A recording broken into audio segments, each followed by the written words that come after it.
This is The Line Around Your Thoughts, a podcast that centers on conversations with artists, writers, musicians, and creatives from around the Inland Northwest. I'm your host, E.J. Iannelli. My guest this week is Colin Manikoth, an assistant professor in the Department of Design at Eastern Washington University. So welcome, Colin. Thanks for having me. Yeah, I'm psyched. And just a little bit of backstory for the viewers and the listeners. We first connected when I was doing a story on cozy video games. And then we realized that there were so many other topics to explore down this path of UX design. And and so it was such a rich field that we wanted to make a point of kind of reconnecting here and having that conversation. So I'm glad we were able to make this work. I'm happy that you even considered interviewing me for the article. And so I appreciate it. I'm also going to try to be as lively as I can. My students are going to see this and they're going to be like, he's so subdued today. Like, what is... I'm pretty intense in the classroom. And so they're going to be like, this is different. So you're normally fairly animated, but given that... we had clocks go back recently, and losing that hour. Still adjusting to that. Yeah, I've been known to curse in class quite a bit. What else? Yeah. Well, you can let the expletives fly today if you want, and we'll just mark it as not kid friendly. All right. But the Department of Design at Eastern, just what falls under that umbrella? That is a great question. That is something that we're still trying to figure out ourselves. That is such a good question.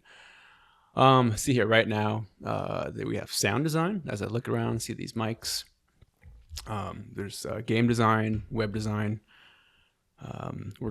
We're working on like AI in design, like AI as a field of design. It's kind of weird because it's new and emerging, and so there's that, but there's, everybody starts with like a good design foundation. It's this idea of, yes, graphic design is still a route that you can take and it's still there, but you can take those design ideas and those design principles, right? Those foundations of, what is good typography and what is a good composition, what is a good story. And that leads into how you can make a good game. I remember having an argument with a student about they were so impressed with their game that all they wanted to talk about was the technology. And I said, yeah, but the story is terrible. You've given me no reason to talk about this game. All you've talked about is the coding tools that you use to make it. And frankly, I'm not impressed. And they're like, then why are you being mean? I go, because you're losing the point. The point here is why should anybody play this game? And I remember so vividly him saying Angry Birds doesn't have a story. Then I got angry because Angry Birds does have a story because the pigs are trying to steal the birds' eggs, and that's why they're at war. And he didn't know that, but he played the game, and it was eye-opening to me, right? That there's the things that people are missing and that I'm missing, and I say all this because that's what is design missing? What is the Department of the Design missing? That is my long answer to what we're trying to do in design. We're constantly looking ahead. Last week I was just talking about what tools and technologies we were using and which ones are going to go away. And to me, that's fun and fascinating. And to students, that's kind of anxiety inducing. What does the future hold? That's what I like about this field. I genuinely think, I get up in the morning and go, how is this field going to change? Because I remember having to pitch UX design. All right, there's this thing called UX, and we're going to have to start thinking about it. And UX, for the uninitiated, is user experience. Yes. Yeah. And at the time, that was when I think Jesse James Garrett of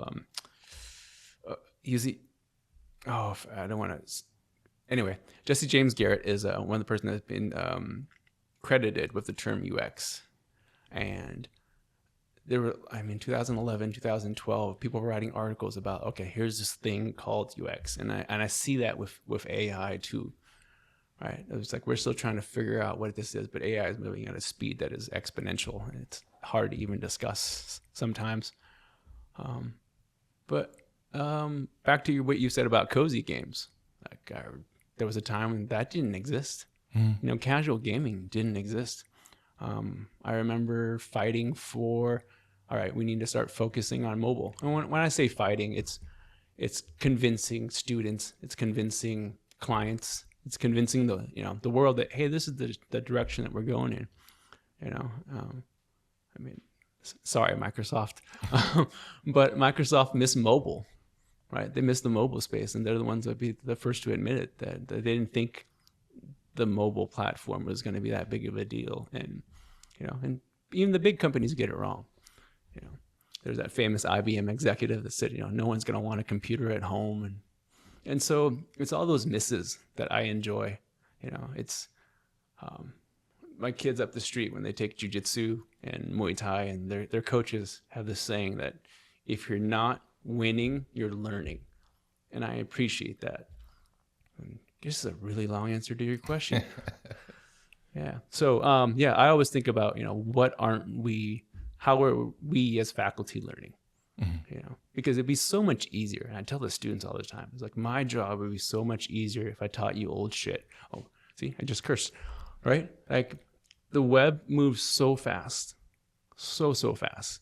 And if I just taught you techniques from even a few years ago, wow, my life would be so much easier. But I have to try to keep you relevant. I have to try to keep you current.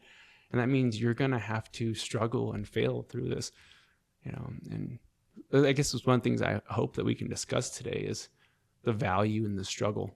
Like, there's so much. And I think that's what I dislike about AI so much is it takes away a lot of that struggle.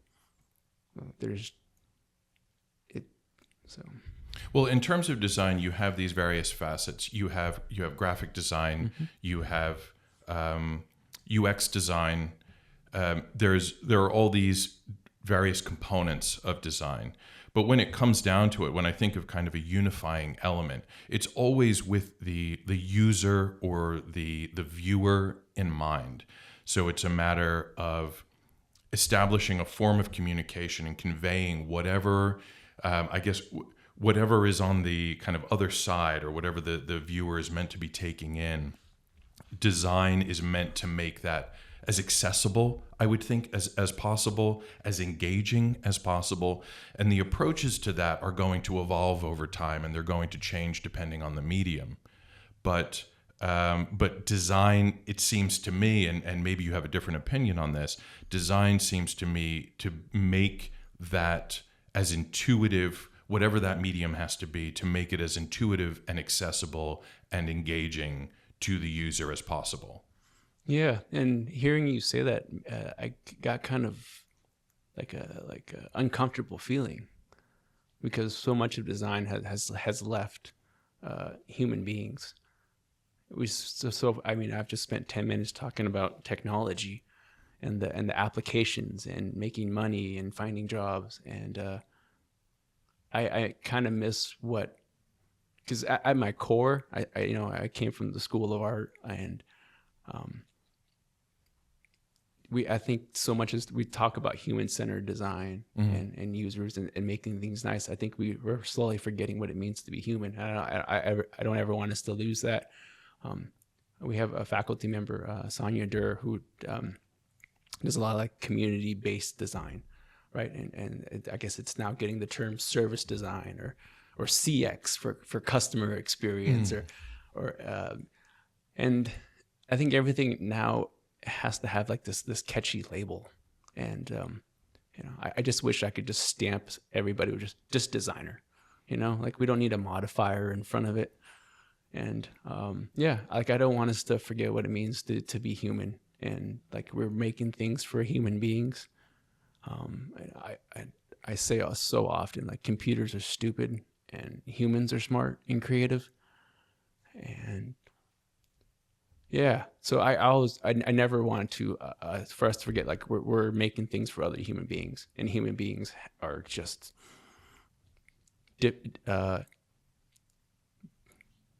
human beings are everything, right? I don't have the words, so.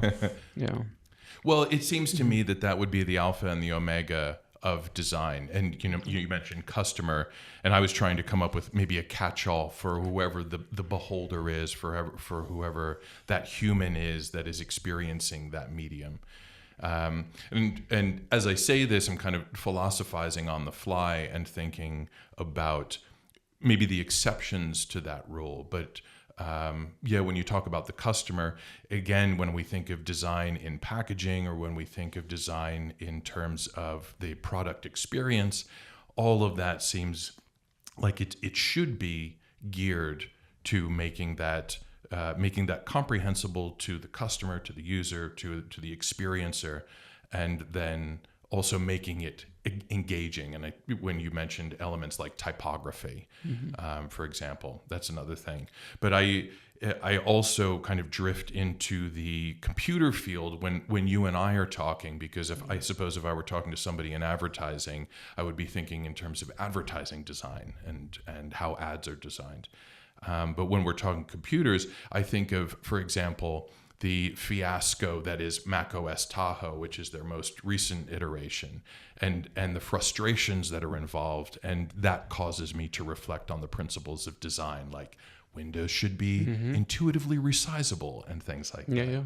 And so I'm guessing that is something that you pay attention to in your classes and what you're teaching. Are you reading my journal? Because we didn't rehearse this part. Alan Dye, sorry, Alan Dye, but you did a terrible job. I'm glad that he's at Facebook now. macOS Tahoe 26. I guess we can deep dive in like nerdy stuff too. Right? Yeah. Just the fact that the windows, they're hard to resize because they curve them too much, and there's like dead spots about and I think what Alan Dye has showed in macOS 26 is like, let's pretend you like the visuals. Like I just like the way it looks. Like I like things blurry. I like things glassy. I just wanted to look at something, and that's fine, right? There's like people are allowed to like what they like, right? Aesthetically, you can take a look at it. But like at the end of the day, it's still, one of the old sayings, I forgot who coined this, is make the easy things easy and make the hard things possible. And Apple has a HIG, and a HIG is a human interface guideline. And they wrote it, and their HIG has kind of become the UX Bible for a lot of people. And it's a long-standing one. I think it dates from System 7. Yeah. So we're going back quite a bit. All right. You're going to have to add another noun to your list of nouns here. The fact that you know about this is great. We might need to have another podcast just about the HIG. But he's like completely ignored it. He's like, we're just going to do our own thing. And it broke so many rules and conventions, and it didn't make things possible. And the idea of, I hate when people quote Steve Jobs. Now I'm going to do it. All right. But it's the computer should be the bicycle for the mind, right? And I accidentally updated to macOS 26, because it kept prompting me, and I was trying to do a point update. I didn't want to do a whole a system update, and I accidentally did it, and I wasn't meaning to, and that right there made me so angry. It just you forced this update on me. You tricked me into updating yourself. Yeah. Right. And in the new monitors that came out are requiring Tahoe. And what has been so disappointing with Apple and just so many companies, right? And it's part of the reason I dislike Facebook so much is everything is a metric, everything is a user, everything is a customer, and we're really missing what it means to be human, And the longer I do this, the more I'm starting to realize that not everything has to have a purpose and an intent and an application, And and I'm not speaking for the university. I'm not speaking for our department. I'm just speaking for myself here. That the longer I get into my career, like we're making all these things, right? And we're trying to sell all these products. And I think that's what Apple used to do, is like they used to really, what was the experience? Like, and who were the people that are using these products? And they carved this little niche, and the little niche became really, really big. And once it became really big, now everything, one of their key things is customer satisfaction, right? And it's just I don't know, all these metrics got in the way. And I'm still on the fence about data-driven design. You know, I've taught it. I see the benefits, but I also see some of the pros, the cons of it. And the big example was when Google was testing their 41 shades of blue. And so they're tossing out all these different shades of blue and then basically figuring out how people interacted with them, the different shade of blue. And then that's how they made a design decision. And their internal design team said, then what are we doing here? Like, as human beings, like, this is the blue that we should be using. Yeah. And so we've kind of offloaded so much of that. And of course, and then AI has accelerated that quite a bit.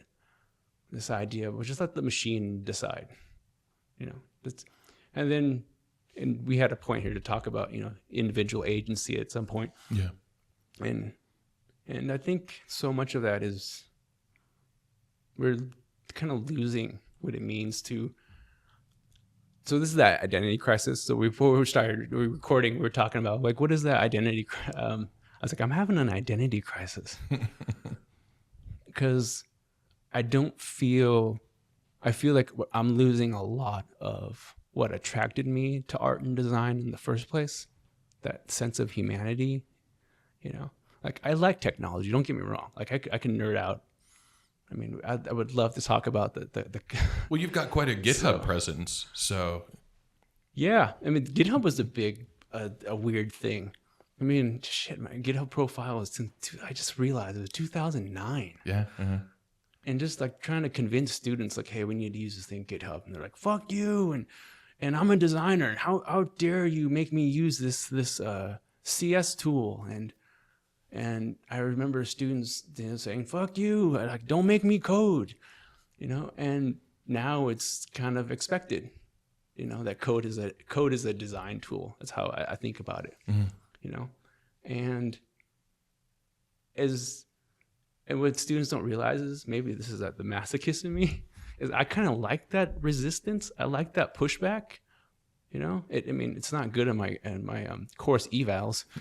I mean, but all those course evals, something else. Yeah. Oh, hey, since we're recording, by the way, Rate My Professor is not a real website. Okay, it's just for funsies. It's my niece, my very, very, very, now I get to brag about my super smart niece, who just got into the University of Washington. Go Chloe. Oh, congrats. So she found my Rate My Professor profile, and she says, Uncle, like, I'm really worried. It's so low, and people are saying such mean things. And I said, Chloe, I'm trying to get it to 0. Like, I had a project for a while called Bait My Professor. I never finished it. Added to the long list of projects I haven't finished. But it was this idea of, let's get this to 0, right? Because I want my agency back. Like, I'm tired of trying to establish a social media presence.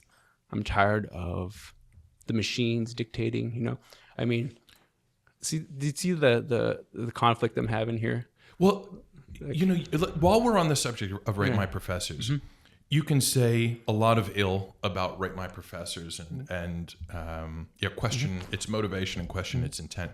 But as a website, in terms of design, what it does relatively well. You know, you have these bars or graphs that measure these evaluations, and then people are allowed to contribute it. So as a site, design-wise, it ain't terrible. It actually kind of does what it says on the tin. But then when we talk about some of the social media platforms, and I know that anything that really falls under the Meta umbrella, I find incredibly unintuitive. You know, I'm pretty tech savvy. I've got my NAS is better than streaming shirt on today. So you know, I have some degree of tech savviness and some degree of appreciation for good design, and I find the Instagram app to be completely unintuitive. Like, unless you are rooted in that and steeped in that, you don't really. It's not immediately apparent what everything does. Same thing with Facebook as a platform. So when we're talking about design principles, you know, when you're teaching these to students, what are you emphasizing? Are you emphasizing clarity? Are you emphasizing engagement? Are you exercising, an intuitive understanding, you know, conveyed to the user?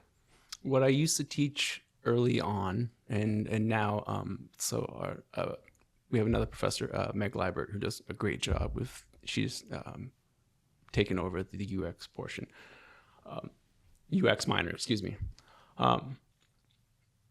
What I used to teach early on was that, like, here is what good usability is, right? Mm-hmm. Here's what good color contrast is. And I think what's shifted, again, back to the identity crisis, is the students are like, I just want an answer to that. Help me make. Let me take a step back here. First, I should probably say the world's best designers work for these companies that we're talking about. The world's best designers are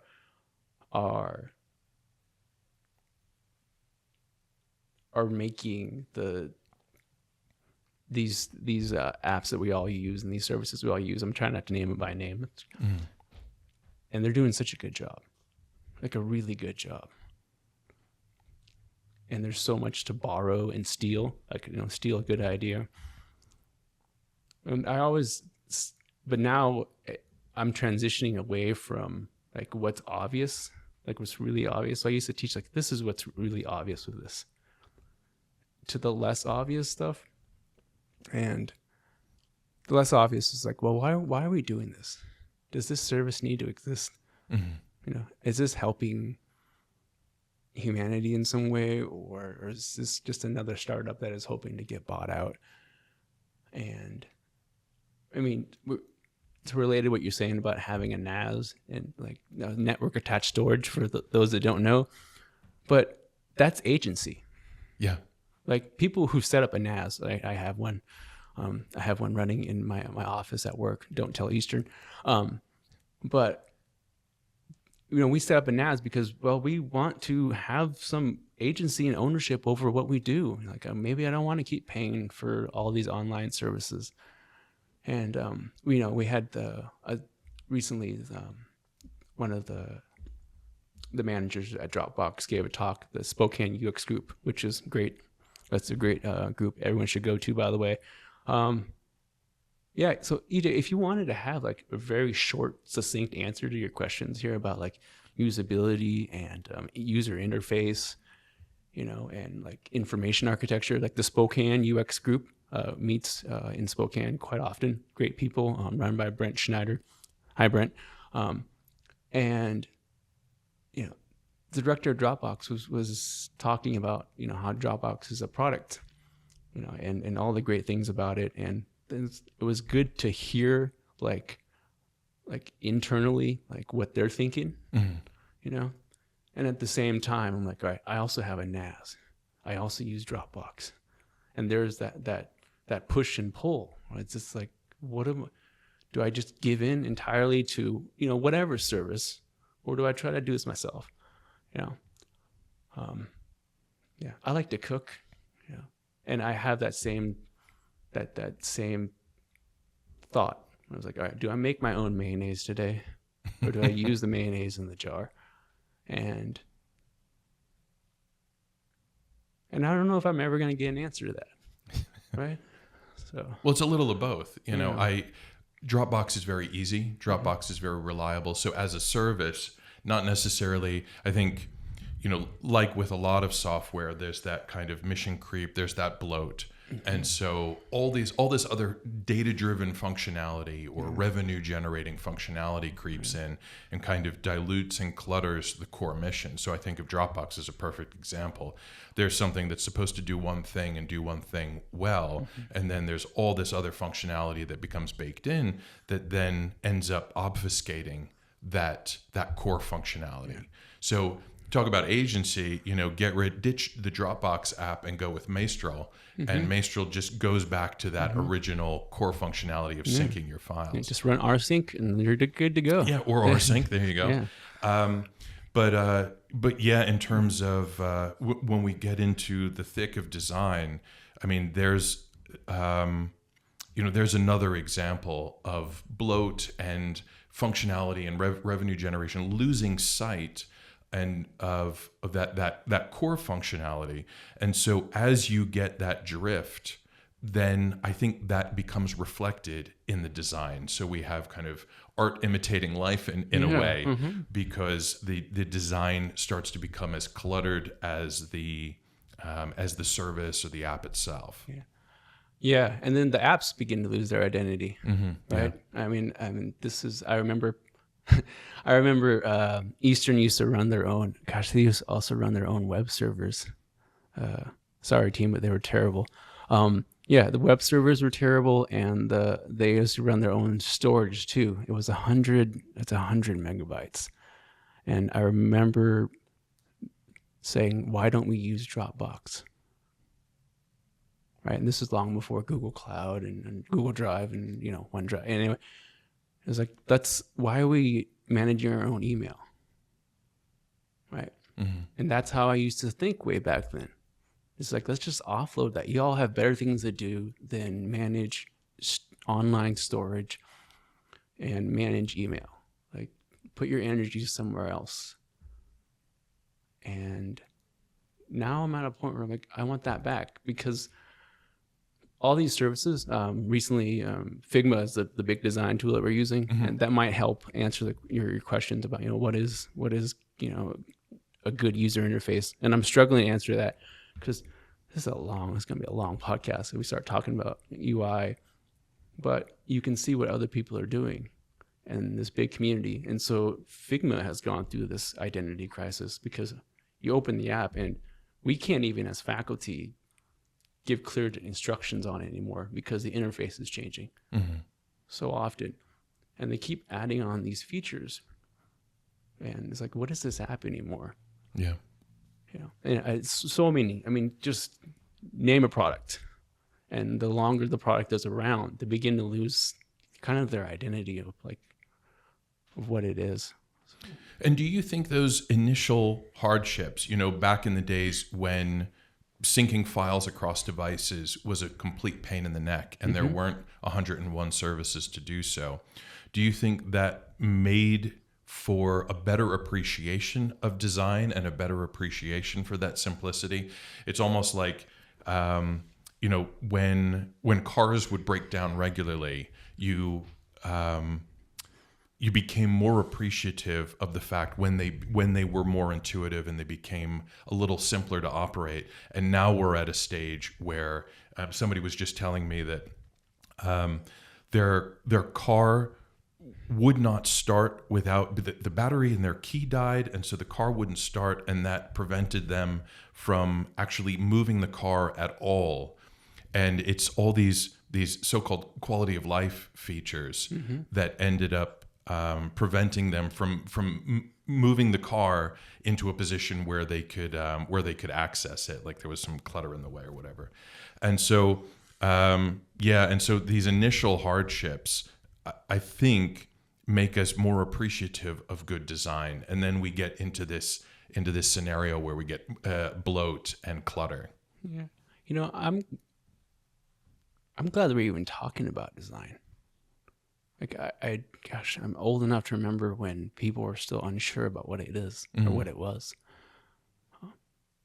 I remember Stanford has this school called the D school, the design. Sorry, I'm a little bit chilly. So Stanford created this school called the D school, and it's just like D dot, like lowercase d. Mm-hmm. They actually call it the D school, and they were at this time they're pushing design thinking, right? And now you hear design thinking everywhere, and at the time it was really groundbreaking, and I think coming up design's been around for forever, right? That's as long as we can. Well, I'm going to get taken apart by that statement there. But it's been around a long time. And it's nice that people have a better awareness of it, Mm-hmm. and that people are actually talking about it. And I think that's really neat. I just lost my train of thought. Well, just talking about even the evolution of design. And I know that was something that we've ended up touching on in earlier conversations, and maybe it's something worth talking about now, is how maybe the approach to design and the tools like Figma that you use to design are evolving. Yeah. And maybe their evolution, to be fair, I mean, maybe their evolution is necessary because as design is changing, and as people have a better understanding of it, and have an expectation of it, right? That it's not just for the nerds anymore. It's not just for design nerds. It's not for the people who are actively making it. It's kind of everywhere. And I think about how it's infuriating modern interfaces are, and I'm like, oh wait, they're not for me. Like, these really smart, talented people are designing for a different audience, and the famous one is Snapchat. Like, Snapchat isn't made for people my age, right? And these touch gestures, and I watch how my students just fly around their phones, but type so slowly, and don't know about right clicking, And then when I tell them about, like, there was a triple click that was big for a very long time that people got rid of, and like, triple click, and all these gestures that I'm seeing them use, and it's just fascinating. Like, that evolution, I think is necessary. I think that's why I like what makes design interesting. But I want that evolution to happen because of human beings, not because they need to keep up with the stock price. And I think that's kind of what long-time computer nerds have said. It was like, as soon as there were literal trillion, I just find it fascinating and scary, right? That I like this company called Apple that has what the market cap is the biggest ever, like basically the richest company to have ever existed. Well, I think NVIDIA's overtaken them now. Oh, is it? Yeah. But both of these companies, like, they overtook oil. And it's I never would have thought that as a kid, like, ever. Like, I would remember watching PBS. I loved PBS as a kid, like watching the Computer Chronicles and like these little computer shows. I'm like, who is watching this? One, what kid is watching PBS? And two, who's watching the Computer Chronicles, right? It's just like people standing around talking about computers, and that used to be the audience. Now it's pervasive, and in some ways it's a good thing. It's pervasive, But yeah, so I always think of, like, what's next? Well, what was next? I think of those early days when everything was terminal based. Everything was, I remember typing in manual commands to my Commodore 128. No 64 for us. We were double that. So yeah, I remember typing in commands, and then of course the GUI was a huge revelation, and it's I think common knowledge now that Windows 95 was kind of the turning point for that, when it made the graphical user interface kind of accessible to all. And we can get into the particulars of what predated that, but Windows 95 was kind of like the aha, it's arrived. In that moment. And I think that maybe goes back to my original point, where we had this struggle initially, and then we had the GUI, which was this kind of turning point.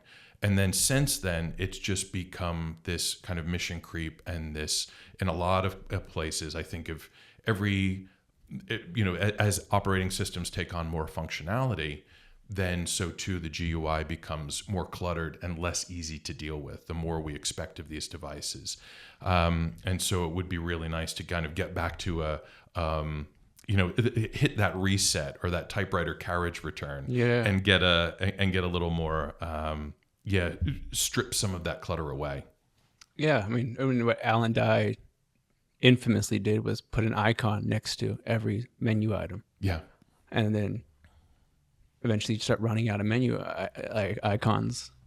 And, then you have students who don't know that the save icon is a floppy disk, right? Yeah. That's part of that evolution. I mean, now you can have AI make your own GUI. Yeah. And I remember in college, there was a CS professor that said, everyone's gonna, you all won't have jobs. We were like, what? I was like, you're not gonna have jobs. I was like, this is the early 2000s. And it was just so hard to understand, but he was kind of talking about this kind of space that we're in now. Yeah. That you can ask the machine, right, which is dumb, to make you what you want. Right. Everyone is going to have the ability to make the software that they need, or to have the tools that they need to do their specific. This idea of, it only used to be for rich people, right? Really rich people. I'm going to hire a team of developers to make me my own bespoke, project management app for my life, right? And now anybody can, and with a lot of trade-offs. And I think that personalization of technology. What I'm thinking right now is, what happens when we start losing those shared conventions? And then we start getting into what do we because we've already lost so much of, what is that term called? We have a shared identity, because when there only used to be a handful of channels, and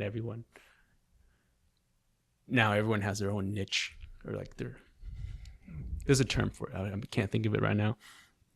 But if I can create an interface just specifically for my needs and how I think, how is anybody else ever going to use it? Think of a world where everyone has their own interface to any software.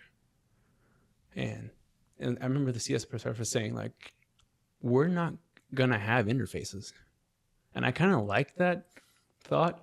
I've always talked about that, and this is a very, very controversial part of UX design, is the best interface is no interface. Yeah. So do you feel as though we're kind of on the precipice of that? It's hard for me to make that leap from, say, vibe coding to having the absence of an interface. But I guess, if you kind of follow that to its logical conclusion, then maybe that's a possibility. Yeah, and that scares a lot of people, right? Yeah. And getting into careers is, am I just going to be a design plumber, essentially, right? And I'm this is nothing against, I love our plumbers so much. Plumber, great roofer. You can't tell I used to live in a very old house, and so 1906. So yeah, when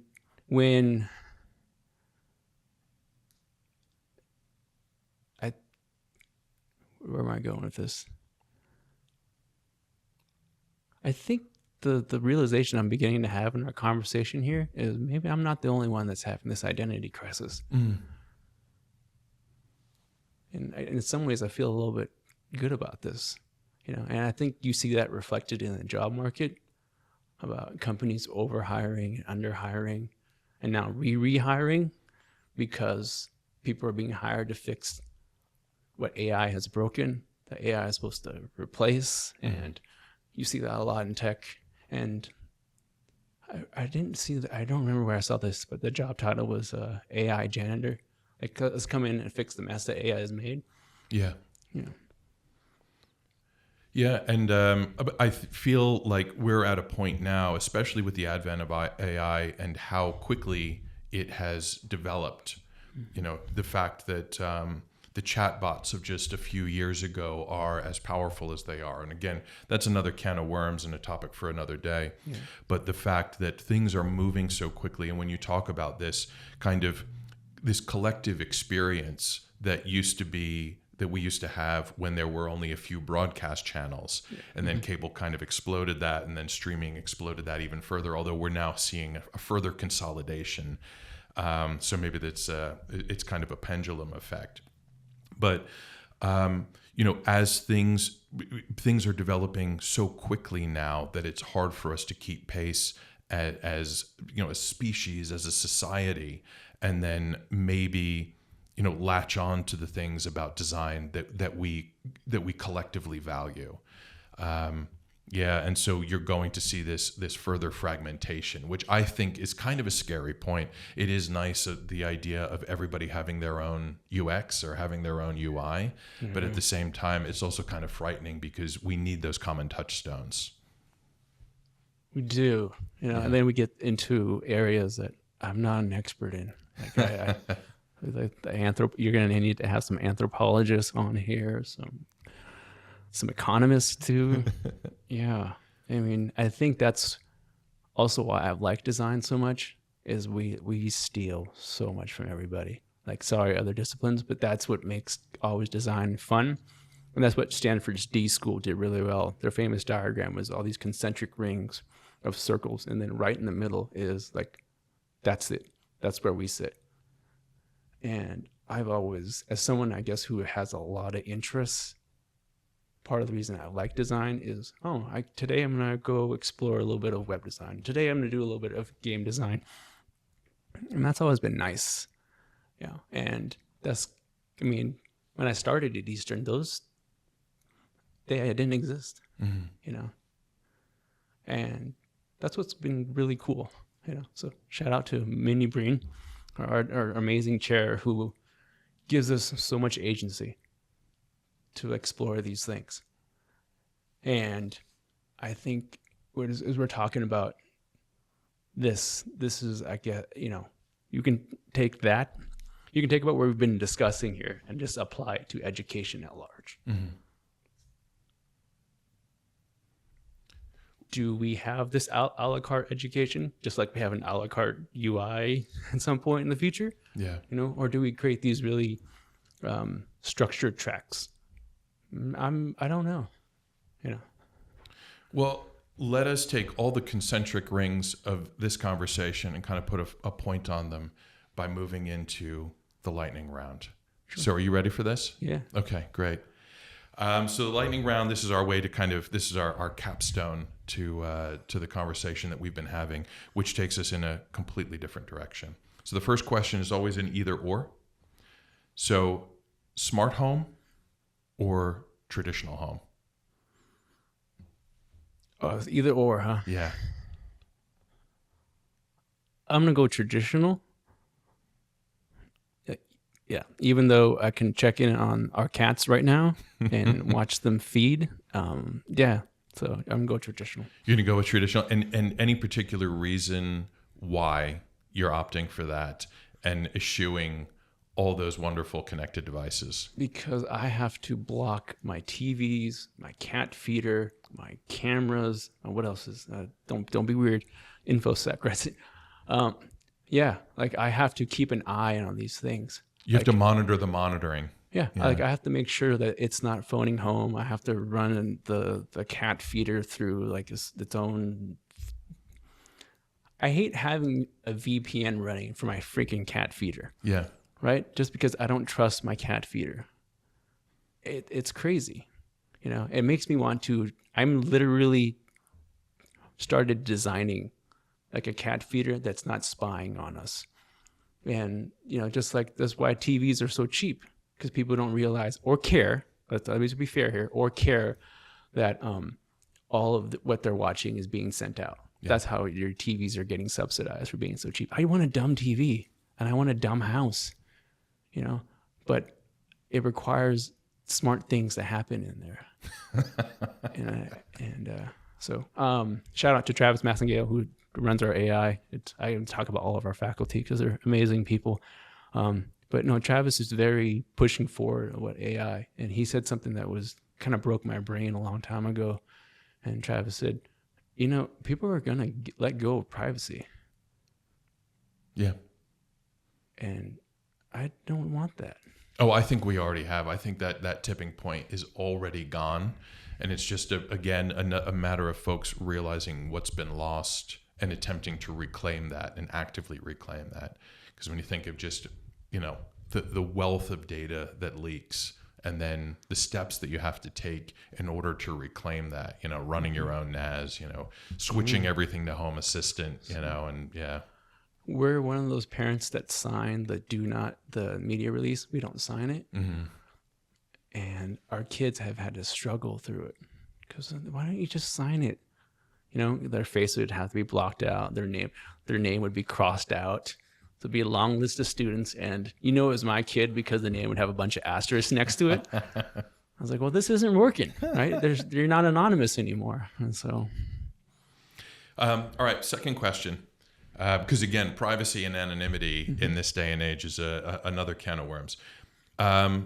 Your signature sandwich. So let's say you've got a favorite sandwich shop. Good question. Yeah, and they've got the Colin. Mm-hmm.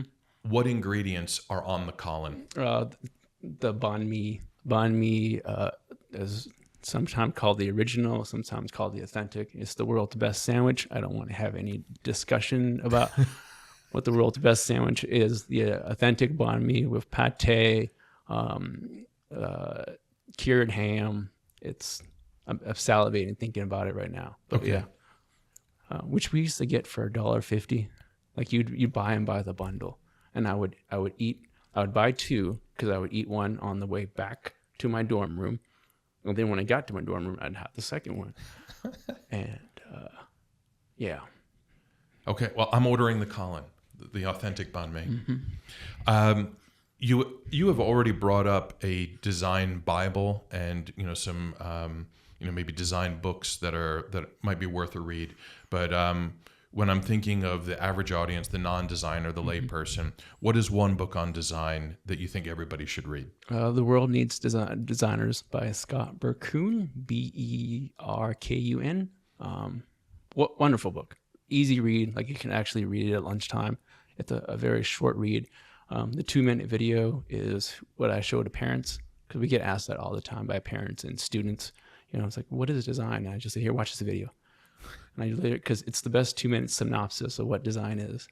And so if you're struggling through this podcast right now and you made it to this far, we'll give a link to this 2-minute video. And yeah, the video is so good. Okay, The World Needs Designers is the book. Okay, yep. Good.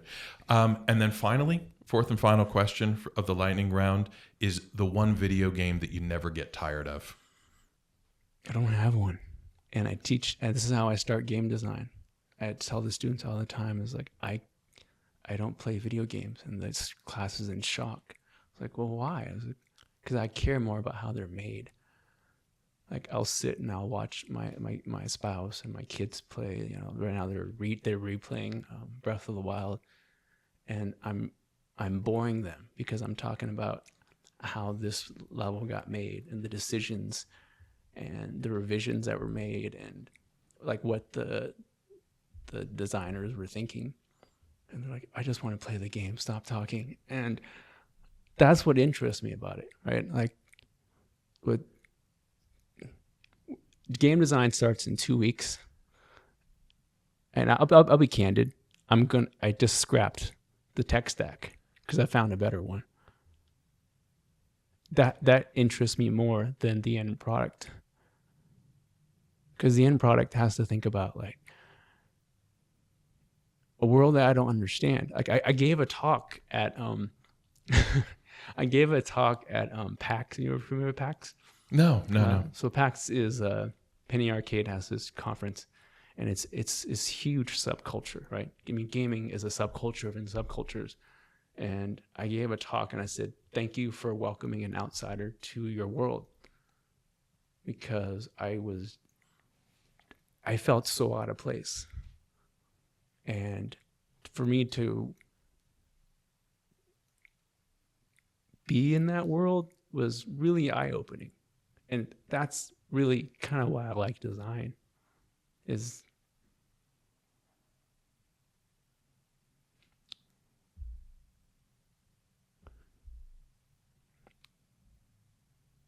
these pauses aren't for dramatic effect. Sorry, everyone. No, just formulating what you're saying. Yeah. Yeah, and so I gave a small workshop on like, all right, here's how we can start making games. And they asked me that similar question, like, what do you like to play? And I'm like, I don't play anything. They're like, what? It's like, but I can tell you about all these other games. Like, I think of them as fields of study. And it's kind of like, the best analogy I can make is it's kind of like the art critic that makes no art. It's kind of like the film critic who makes no films, right? But they understand film and they understand art, and that's what I appreciate.